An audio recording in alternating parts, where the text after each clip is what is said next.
പെട്ടെന്ന് പയ്യനെ പിടിച്ചു വലിച്ച് പുറത്തേക്കിടാൻ നോക്കുന്നു. ട്രാഫിക്കിൽ ഇവരെ ചേസ് ചെയ്ത മനുഷ്യനായിരുന്നു അത്. സൈമന്റെ അമ്മ പുറത്തിറങ്ങി മക്കളെ രക്ഷിക്കുകയാണ്.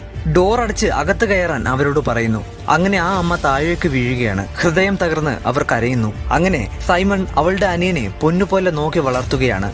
അവൾക്ക് പറ്റുന്ന വിധത്തിൽ അവനെ സന്തോഷിപ്പിക്കുന്നു. പക്ഷേ ആ വിങ്ങുന്ന ഹൃദയം അവൾ പുറത്ത് കാണിച്ചില്ല. രാത്രിയിൽ അവൻ ഉണരുന്നു. തന്റെ അച്ഛനെ കണ്ടു എന്ന് സൈമൺ അവളോട് പറയുന്നു. പക്ഷേ അതൊരു സ്വപ്നമാണെന്ന് അവൾ പറഞ്ഞ് അവനെ മനസ്സിലാക്കുന്നു. അങ്ങനെ ഒരു ദിവസം അവർ കൺട്രോൾ റൂം കണ്ടുപിടിക്കുന്നു. ഇതുപോലെ തന്നെ കുറെ ബങ്കറുകൾ ഉണ്ടെന്ന് അവർക്ക് മനസ്സിലാകുന്നു. അവരുമായി കമ്മ്യൂണിക്കേറ്റ് ചെയ്യാൻ നോക്കിയെങ്കിലും സാധിച്ചില്ല. റേഡിയോയിലൂടെ പുറത്തുള്ളവരെ കമ്മ്യൂണിക്കേറ്റ് ചെയ്യാൻ നോക്കുന്നു. പെട്ടെന്ന് അവർക്കൊരു കമ്മ്യൂണിക്കേഷൻ ഇനേബിൾ ആവുന്നു. ഫിലിപ്പ് എന്ന ഒരു പയ്യനുമായി അവർ കോണ്ടാക്ട് ചെയ്യുന്നു. അവന്റെ ഫാമിലിയിൽ എല്ലാവരും മരിച്ചെന്നും രക്ഷിക്കണമെന്നും പറയുന്നു.